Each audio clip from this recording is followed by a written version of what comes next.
Hi guys, ඔන්න සුපුරුදු පරිදි ප්‍රෝග්‍රෑම් එකේ හමු වෙනවා. මොකක්ද මේ හිරුනිකා ප්‍රේමචන්ද්‍ර පුවත් මවන්නේ මේ දවස්වල. ඇත්තටම දැන් මේ දවස්වල කාර්යාල විවෘත කරගෙන යනවා හැමතැනම. ඔය ඇයගේ ප්‍රදේශයේ. ඉතින් ඇත්තටම ඇය කියනවා මේ දවස්වල මේ දැන් තියෙන සිටුේෂන් එක අනුව ආණ්ඩුව වැඩ කරන ආකාරය අනුව පැහැදිලිවම අනාවැකි. ඒ කියන අනාවැකි බොහෝ දුරට හරියනවා. ඒක තමයි ඇත්ත කතාව.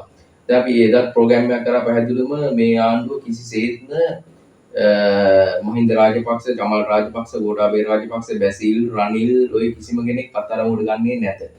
ඉතින් ඒකත් එක්කම ඕනනම් නාමල් පොඩි කාලයකට ගනි, යෝෂිත පොඩ්ඩක් ගනි, ඔය වාගේ පොඩි ප්‍රමාණයක් තමයි තෝරු මෝරු ටිකේ විදියට මිතුරු වෙනවා. අනිත් කිසිම කෙනෙක් අත්අඩංගුවට ගන්නේ නැත කියන එක ඇය කියලා තිබුණා. ඉතින් ඒ වගේම ඇය මීට කලින් කිව්ව දේවල් සමහර දේවල් හරියින් තිබුණා. ඇත්තටම ඉතින් කෙසේ හෝ වේවා දැන් දේශපාලනේ හසල දැනුමක් තියෙන කෙනෙක්නේ. මොකද පොඩි කාලේ ඉඳන්ම දේශපාලනේ කරපු කෙනෙක්නේ. ඉතින් ඒ දැනුමත් එක්ක වෙන්න ඇති අය ඒ විදිහට අනාවැකි ටික කියන්නේ පිළිවෙලකට. ඉතින් කෙසේ හෝ වේවා දැන් අත්අඩංගුවට ගන්නවද මොකද්ද කියන්නේ වෙන්නේ ඇත්තටම මේ ආණ්ඩුව නෙමෙයිනේ. ඉතින් එහෙම පැත්තකුත් තියෙනවා මෙතන මේ රටේ නීතියක් තියෙනවා ඒ හැමදේම තියෙනවානේ. ගරු අධිකරණයෙන් තමයි දඬුවම් නියම කරන්නේ. කියන්නේ වැරද්දක් වෙලා තියෙනවා නම් දඬුවම් කොහොමත් විඳින්න ඕනනේ ඕනම කෙනෙක්. ඉතින් කෙසේ හෝ වේවා මේ කරන ප්‍රකාශයන් එක්ක ඇය ඒ කරන ප්‍රකාශන එක්ක නාමල් ඒ කියන්නේ නාමල් රාජපක්ෂට එක ප්‍රකාශයක් කරන මාධ්‍යවේදියාගේ ප්‍රශ්නයකට ඒ කියන්නේ සුබ පැතුවේ නැද්ද කියලා අහලා නාමල් රාජපක්ෂගේ උපන්දිනේට මේ නෑ ඔය ඇය කියන්නේ සුබවතලා නැහැ නමුත් ඇය කියන්නේ නාමල් රාජපක්ෂට ඉදිරි දැක්මක් තියෙනවා. ඉතින් ඒකත් එක්ක නාමල්ට කොහොමත් මේ සේරම ක්ලියර් වෙලා chance එකක් එයි කියන එක තමයි ඇය නොකිය කියන්නේ. ඉතින් ඇත්තටම නාමල් රාජපක්ෂට ඒ chance එක එයිද?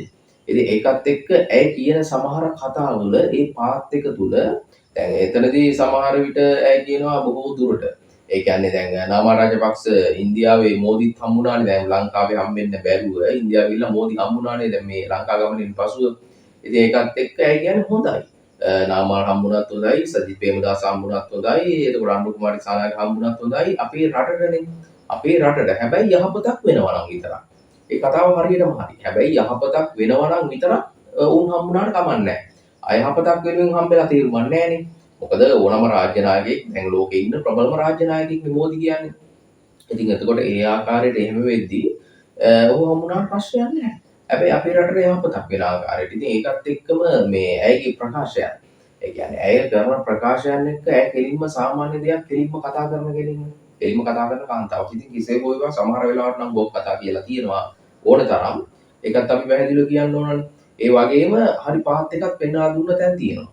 සමහර තැන්වල ඇය හරියට කතා කරපු තැන් තියෙනවා. ඒ කියන්නේ මේක මේ විදිහට සිදු වුණා නම් සමහර දේවල් ඒ කියන්නේ ඇත්තටම කිසිම තීරුමක් නැතුව තමන්ගේ දේශපාලන වාසි තකා කතා කරපු තැන් තියෙනවා. ඉතින් ඒ වගේ තැනක් තමයි පැහැදිලිවම ගත්තාම ඇය.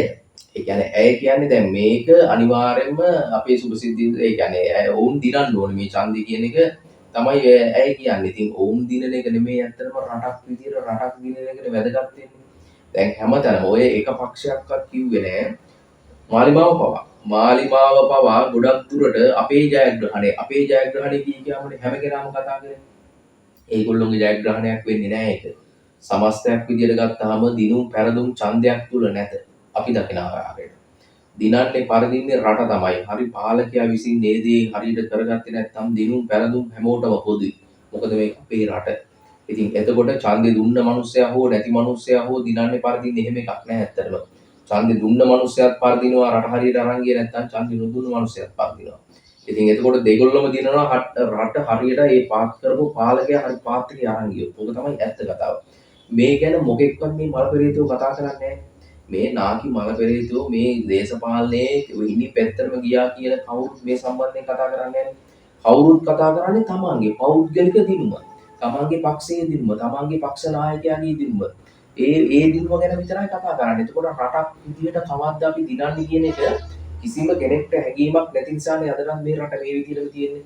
මොකද දිනපු පක්ෂේ උඩට කොහොම හරි ගන්න හදද්දී තමන්ගේ දිනුම බේර ගන්නනේ. දැන් ඕක ඕනම තැනක තියෙනවනේ. දැන් උදාහරණයක් මාලිමාව ආණ්ඩුව මේ පක්ෂේ දැන් දිනුවනේ අවුරුදු ගානකට පස්සේ 103 ඉඳලා මේ තැනකට ඇවිල්ලා ජයග්‍රහණය කරා ඉතිහාසගත විදියටම.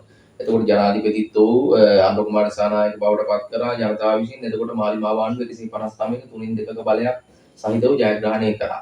ඉතින් මේකත් එක්ක සමහර කට්ටිය ඒ කියන්නේ මේකත් එක්ක සමහර තැන්වලදී දැන් ඔවුන් දිනුවා කියලානේ කියන්නේ. නමුත් ඔවුන්ගේ බලය ඒ කියන්නේ ඔවුන්ගේ බලය රඳා පැවැත්වීම සඳහා ඔවුන් වැඩ කරන්න උත්සාහ කරනවා. උත්සාහ කළ යුතුයි. ඉතින් එතකොට ඔවුන් දන්නවා ඒ වැඩ කළේ නැත්නම් දැන් එදා හිටිය ජනතාව නෙමෙයි අද ඉන්නේ පොඩි මිස්ටේක් එකකට ගෙදර යන්න වෙනවා කියන එක. ඒක හොඳයි. ඒ දැක්ම හොඳයි. ජනතාවගේ දැක්ම හොඳයි ඇත්තටම. ඉතින් මේක සමස්තයක් විදියට. මේක අපි කියන්නේ සමස්තයක් විදියට මේක දේශපාලනඥයන්ට නම් එච්චර හොඳ දෙයක් නෙමෙයි. සමස්තයක් විදියට මේක ජනතාව විසින් මේ රට වෙනුවෙන් මේ දැක්ම නිර්මාණය කරගත්තා නම් ඇත්තටම මේ රට මීට වඩා ඉක්මනට ගොඩ ගිහින්. මොකද හේතුව පක්ෂ පාටවලට බෙදෙන්නේ නැතුව තමන්ගේ නායකයෙක් මේකේ නැහැ ඇත්තටම. මේ රටේ නායකයෙක් විය යුතුයිනේ. රටේ නායකයෙක් විය යුතුයි. ඔහු කවුරු වුණත් මේ රටට වැඩක් සිදු වෙනවා නම් එකාවන්ව නැගී සිටින්න ඕනේ. ඌ වෙනුවෙන් අපි ඡන්දෙ දුන්න නායකයන් මොනවා කරත් කමක් නැහැ ප්‍රශ්නයක් නැහැ අපිට දැන් නැගී සිටින්න බෑ මොකද ඡන්දෙ දුන්නානේ කියන හැඟීමක් නැහැ. වැරද්ද නම් වැරද්දනේ ඇත්තම කතාව. වැරද්ද නම් වැරද්ද. ඒ වෙද්දී වැරද්ද එතන පෙනි ආග බලන් යන්න හොඳ නැහැ මොකද රට වෙනුවෙන්. ඉතින් මේ ආකාරයට මිනිස්සු එදා ඉඳන් කටයුතු කරා නම් මේ රට මේ විදිහට සිදු වෙන්නේ නැහැ. ඉතින් එතකොට මෙතෙන්ට එන පාත් එකේදී ගොඩක් දේවල් කතා කළ යුතුයි. මොකද අධ්‍යාපන ක්‍රම එක දේවල් එක්ක මිනිස්සු මෙතෙන්ට මේ කොටු කරලා දාලා තියෙන මේ අයිලන්ඩ් එක. ඉතින් ඒකත් එක්ක ඇත්තටම දැන් මේ හිරුනිකා ප්‍රේමචන්ද්‍රගේ මේ කතාවත් එක්ක යම්කිසි දේවල් ගන්න පුළුවන් දේවල් තියෙනවා මෙතන. තෝරා බේරාගෙන ගන්න පුළුවන් දේවල් තියෙනවා. ඒ එක්කම මම එකයි හයිලයිට් කරේ. ඇගේ කතාවෙන් පිළිබිඹු වෙනවා පැහැදිලිවම මේ ජයග්‍රහණය සඳහා ඔවුන් මේ කැප වෙන්නේ. ඔවුන්ගේ ජයග්‍රහණය සඳහා තමයි ඔවුන් මේ කැප වෙන්නේ. ඉතින් ඇයි ඔවුන්ව දිනන්න ඕනේ? දැන් පක්ෂ විපක්ෂාදී කෙසේ හෝ වේවා මේ රජයක් විදියට රජයට උපරිම සපෝට් කරා නම් පැහැදිලිවම මේ රට මේ විදියට ගොඩ යනවානේ පැහැදිලිව. නමුත් ඔවුන් ඒක කරන්නේ නැහැ පුළුවන් තරම් කකුලෙන් අදින දේවල් තමයි කරන්නේ. ජනතාවට බොරු මත ප්‍රචාරය යවනවා එක එක දේවල් එක එක විකාර විදියට යවනවානේ. ඉතින් ඒ දේවල් සමග පැහැදිලිවම මේ දේ මේ ආකාරයට ඒ කියන්නේ දැන් මේ කරගෙන යන විදිහට මාලිමාවට කරගෙන යන පරිදි තත්ත්වයක උදා වෙනවා ඉස්සරහට. ඉතින් කෙසේ හෝ අපි බලමු ඉදිරියට. රටක් විදියට කවත් එකතු වෙලා දිනන්නේ කියන පොයින්ට් එක මේ පාලකයන්ට නෑ කවදාවත්. ඒක ගන්නෙත් නෑ හිතට. පාලකයෝ කවදාවත් හිතට ගන්නෙත් නෑ. උන්ට වැඩකුත් නෑ. උන් හිතන්නේ උන්ගේ පක්ෂය අපි කොහොමද දිනන්නේ කියන එක. රටක් විදියට දිනන එක පස්සේ දෙවනුව තෙවනුව වාගේ තියෙන්නේ ඒ කට්ටියගේ. ඒක පුළුවන් වුණොත් හැබැයි ඉස්සෙල්ලා අපි දිනලා ඉන්න ඕනේ. ඒකනේ ඇත්තම කතාව. එහෙම නැත්නම් මේ කට්ටිය මේ වියදම් කරන සල්ලි මීටින් වලට ඔය හැම දෙයකටම වියදම් කරන සල්ලි සේරම එකතු වෙලා මේ විදිහට මේ රටට වියදම් කරලා ගොඩ ගත්තා නම් මේ රට මොන තැනක තියෙයිද නේ? ඒක මාර සුන්දර දෙයක්. ඒක කවදාවත් සිදු වෙන්නේ නැහැ කුහක දේශපාලනඥයා ඉන්නකම් මේකේ. ඒ වගේම මෝඩ ජනතාව ඡන්ද දෙනකම් කවදාවත් ඒක සිදු වෙන්නේ නැහැ. ඕක තමයි ඇත්ත කතාව. ඉතින් එහෙනම් වගේ අදහසක් අනිවාර්යයෙන්ම යටින් කමෙන්ට් කරගෙන යන්න කියලා ඉල්ලා සිටිනවා. ආදරෙන් ඉල්ලා සිටිනවා channel එක subscribe කරන්න කියලා. ගිහින් එන්න.